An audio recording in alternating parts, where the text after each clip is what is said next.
Hello everyone, good morning. Dream star classes તરફથી હું આપનું હાર્દિક સ્વાગત કરું છું. આજે આપણે ધોરણ 6નો ચેપ્ટર નંબર 2 પૂર્ણ સંખ્યાઓ જોવાનું છે. પૂર્ણ સંખ્યાઓ જોતા પહેલાં આપણે પ્રાકૃતિક સંખ્યાઓ સમજીએ અને પછી પૂર્ણ સંખ્યાઓ સમજીએ. તો ચાલો, તૈયાર છો? પ્રાકૃતિક સંખ્યાઓ એટલે શું? તો પ્રાકૃતિક સંખ્યાઓ એટલે શું આપણે શું સમજવાનું છે? પ્રાકૃતિક સંખ્યા એટલે શું? તો પ્રાકૃતિક સંખ્યાની શરૂઆત ક્યાંથી થાય? તો પ્રાકૃતિક સંખ્યાની શરૂઆત 1થી થાય છે. ક્યાંથી થાય છે? પ્રાકૃતિક સંખ્યાની શરૂઆત 1થી થાય છે. સૌથી નાની પ્રાકૃતિક સંખ્યા કહીએ અથવા સૌથી પહેલી પ્રાકૃતિક સંખ્યા કહીએ તો કેવી આવે મિત્રો? 1 આવે. તો સૌથી નાની પ્રાકૃતિક સંખ્યા 1 છે. કેવી છે? સૌથી નાની પ્રાકૃતિક સંખ્યા કેવી છે? 1 છે. અને શરૂઆત બી ક્યાંથી થાય છે? 1થી થાય છે. હવે સ્ટુડન્ટ, પ્રાકૃતિક સંખ્યાઓ છે ને અસંખ્ય છે. કેવી છે પ્રાકૃતિક સંખ્યાઓ? અસંખ્ય છે. તો પ્રાકૃતિક સંખ્યા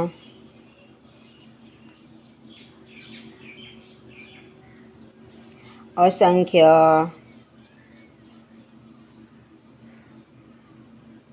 છે. પ્રાકૃતિક સંખ્યાઓ કેવી છે? અસંખ્ય છે. જો મિત્રો પ્રાકૃતિક સંખ્યાઓ અસંખ્ય હોય તો તેની સૌથી મોટી સંખ્યા મળવી એ અશક્ય વસ્તુ છે. માટે આપણે કહી શકીએ કે પ્રાકૃતિક સંખ્યાની સૌથી મોટી સંખ્યા નથી. તો શું છે? સૌથી મોટી સંખ્યા નથી. શું છે? સૌથી મોટી સંખ્યા નથી. અને હવે પ્રાકૃતિક સંખ્યાના સમૂહને આપણે શેના વડે દર્શાવી શકીએ છીએ એ આપણે સમજીએ. તો પ્રાકૃતિક સંખ્યા શું મિત્રો? પ્રાકૃતિક સંખ્યાના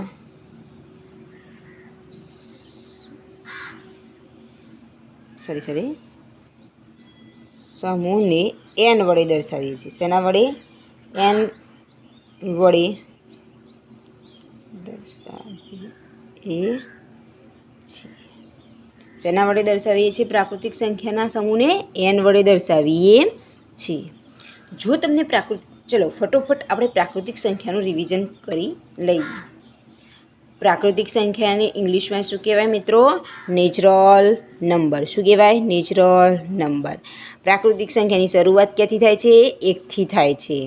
સૌથી નાની પ્રાકૃતિક સંખ્યા કેવી છે? 1 છે. પ્રાકૃતિક સંખ્યાઓ કેવી છે? અસંખ્ય. અસંખ્ય મતલબ કે મિત્રો 1થી શરૂ થઈને એનો કોઈ અંત આવતો નથી કે આ સંખ્યાઓ ક્યાં સુધી ચાલુ રહેશે, માટે તેની અસંખ્ય કહે છે. માટે સૌથી મોટી સંખ્યા શક્ય નથી. અને પ્રાકૃતિક સંખ્યાના સંકેત કહો મિત્રો, સમૂહને શું કહેવાય છે? n કહેવામાં આવે છે. તો ચાલો, પ્રાકૃતિક સંખ્યા પૂર્ણ થઈ અને આપણે હવે પૂર્ણ સંખ્યા સમજીએ. કેવી મિત્રો? આપણે આપણું ચેપ્ટર ચાલુ કર્યું છે પૂર્ણ સંખ્યાઓ. તો એનો મેઇન ટોપિક છે પૂર્ણ સંખ્યાઓ. પણ પૂર્ણ સંખ્યાઓ સમજતા પહેલાં પ્રાકૃતિક સંખ્યાઓ સમજવી જરૂરી છે. પૂર્ણ સંખ્યા એટલે શું? પૂર્ણ સંખ્યાને ઇંગ્લિશમાં કહેવાય છે હોલ નંબર. શું કહેવાય છે મિત્રો? Whole number. પૂર્ણ સંખ્યાની શરૂઆત શું? પૂર્ણ સંખ્યાની શરૂઆત 0થી થાય છે. ક્યાંથી થાય છે? 0થી થાય છે. ક્યાંથી થાય? પૂર્ણ સંખ્યાની શરૂઆત 0થી થાય છે. પૂર્ણ સંખ્યા પણ કેવી છે? અનંત છે. પૂર્ણ સંખ્યા સૌથી નાની સંખ્યા કઈ? સૌથી નાની સંખ્યા 0 જ છે. કઈ છે? 0 છે. કેમ કે જો મિત્રો શરૂઆત 0થી થતી હોય તો સૌથી નાની સંખ્યા પણ કેવી હોય? 0 જ હોય છે. હવે કેવું છે? 0 સંખ્યા પૂર્ણ સંખ્યા કેવી છે? પૂર્ણ સંખ્યા. પૂર્ણ સંખ્યા પણ અસંખ્ય અસંખ્ય છે. કેવી છે? પૂર્ણ સંખ્યા પણ અસંખ્ય છે. માટે શું?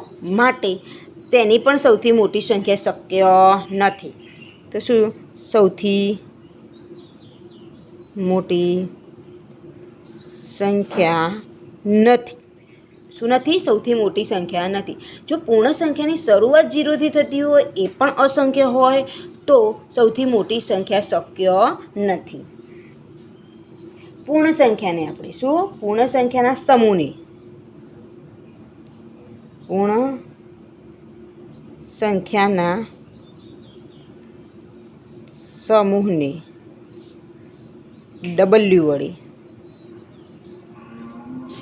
દર્શાવાય છે. શેના વડે દર્શાવાય છે? W વડે. પૂર્ણ સંખ્યાના સમૂહને W વડે દર્શાવાય છે. હવે મિત્રો આપણે પ્રાકૃતિક સંખ્યા અને પૂર્ણ સંખ્યાનો તફાવત થોડો સમજીએ. તો જો બધી જ પ્રાકૃતિક સંખ્યા શું? બધી જ પ્રાકૃતિક સંખ્યા એ પૂર્ણ સંખ્યા છે. શું છે? બધી જ પ્રાકૃતિક સંખ્યા. પ્રાકૃતિક સંખ્યાની શરૂઆત ક્યાંથી થાય છે?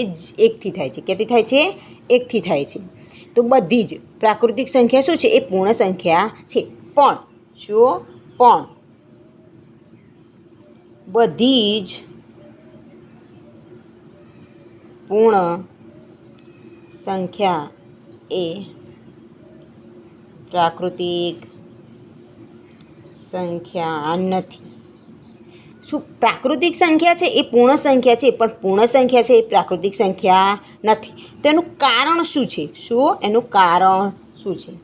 તો કારણ એવું છે કે પૂર્ણ સંખ્યામાં 0 છે, પણ પ્રાકૃતિક સંખ્યામાં 0 નથી.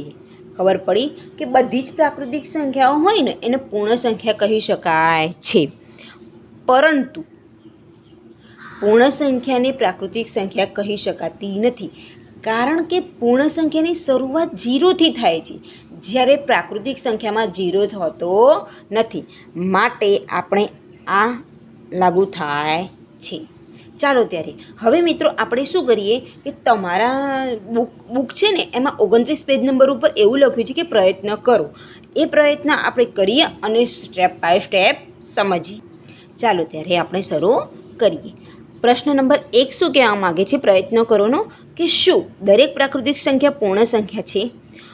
મેં તમને હમણાં જ સમજાવ્યું કે શું દરેક પ્રાકૃતિક સંખ્યા એની પૂર્ણ સંખ્યા કહેવાય?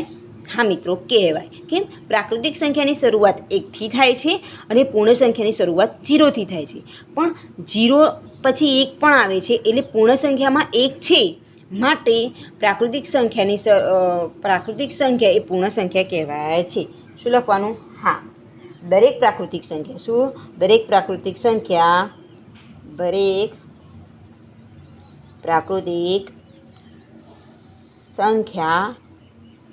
પૂર્ણ સંખ્યા છે. પ્રાકૃતિક સંખ્યા પૂર્ણ સંખ્યા હોઈ શકે છે? હા, દરેક પ્રાકૃતિક સંખ્યા પૂર્ણ સંખ્યા હોઈ શકે છે. હવે નીચેનું બીજા નંબરનું જુઓ. એ શું કહેવા માગે છે કે શું દરેક પૂર્ણ સંખ્યા પ્રાકૃતિક સંખ્યા હોઈ શકે? મેં હમણાં જ તમને આ વસ્તુ સમજાવી. જો તમને જવાબ આવડતો હોય તો ડિસ્ક્રિપ્શન બોક્સમાં શેર કરો મને. શું કહે છે? શું દરેક પૂર્ણ સંખ્યા પ્રાકૃતિક સંખ્યા હોઈ શકે? વિચારો અને તમે આનો જવાબ તમારા ચોપડામાં લખવાનો ટ્રાય કરો, પછી આપણે સમજીએ.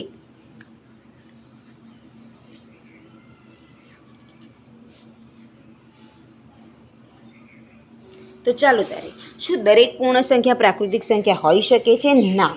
શું? ના, દરેક પૂર્ણ સંખ્યા પ્રાકૃતિક સંખ્યા હોઈ શકતી નથી. ના, દરેક પૂર્ણ સંખ્યા પ્રાકૃતિક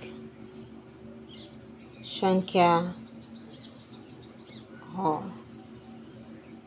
હોતી નથી. હોતી નથી. ના, દરેક પૂર્ણ સંખ્યા પ્રાકૃતિક સંખ્યા હોતી નથી.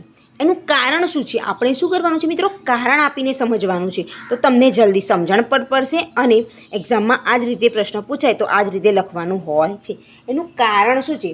તો 0 એ પૂર્ણ સંખ્યા છે. શું છે? 0 એ પૂર્ણ સંખ્યા છે, પણ પ્રાકૃતિક સંખ્યા નથી. તો ચાલો, આ 1 અને 2 પ્રશ્નમાં ખબર પડી ગઈ હોય તો આપણે પ્રશ્ન નંબર 3 તરફ જઈએ. તો પ્રશ્ન નંબર 3 આપણને શું કહે છે એ આપણે વાંચીએ પહેલાં, કે સૌથી નાની પૂર્ણ સંખ્યા કઈ છે? તો મિત્રો, સૌથી નાની પૂર્ણ સંખ્યા તો આપણે હોય નાની વસ્તુ છે, પણ આપણી જોડે કોઈ મોટી વસ્તુ છે નહીં. માટે સૌથી નાની પૂર્ણ સંખ્યા કેવી છે? 0 છે. શું છે? 0. સૌથી નાની પૂર્ણ સંખ્યા 0 છે. કેવી છે? 0 છે. હવે આપણે આગળના સ્ટેપ તરફ જઈએ. હવે ચોથો પ્રશ્ન આપણને શું કહેવા માગે છે કે સૌથી મોટી પૂર્ણ સંખ્યા કઈ છે? તો આપણે એવું કહી શકાય કે સૌથી મોટી પૂર્ણ સંખ્યા નથી. શું છે? સૌથી મોટી પૂર્ણ સંખ્યા નથી. મોટી પૂર્ણ સંખ્યા નથી. શું છે? સૌથી મોટી પૂર્ણ સંખ્યા નથી. કેમ નથી? એનું કારણ આપણે સમજીએ. મેં પહેલાં જ તમને જ્યારે પૂર્ણ સંખ્યા સમજાવી ત્યારે મેં તમને કીધું છે કે પૂર્ણ સંખ્યાઓ કેવી છે? પૂર્ણ સંખ્યા અસંખ્ય છે. શું છે? અસંખ્ય છે. માટે પૂર્ણ સંખ્યાઓ કેવી છે? અસંખ્ય છે. જો એક 0થી શરૂ કરીને અસંખ્ય હોય તો એની સૌથી મોટી સંખ્યા મેળવવા પણ અશક્ય હોય છે. માટે સૌથી મોટી પૂર્ણ સંખ્યા નથી. મિત્રો, આજે મેં તમને જે પણ પૂર્ણ સંખ્યા અને પ્રાકૃતિક સંખ્યા સમજાવ્યું, પછી એના પ્રયત્નો કરોના જે ક્વેશ્ચન સમજાયા, એના પરથી તમને ખબર પડી હોય તો મારા વિડીયોને લાઇક કરો, શેર કરો અને સબસ્ક્રાઈબ કરો. અને આ ચેપ્ટરનો આગળનો વિડીયો જોવા માટે અમારી સાથે જોડે રહો. થેન્ક યુ મિત્રો.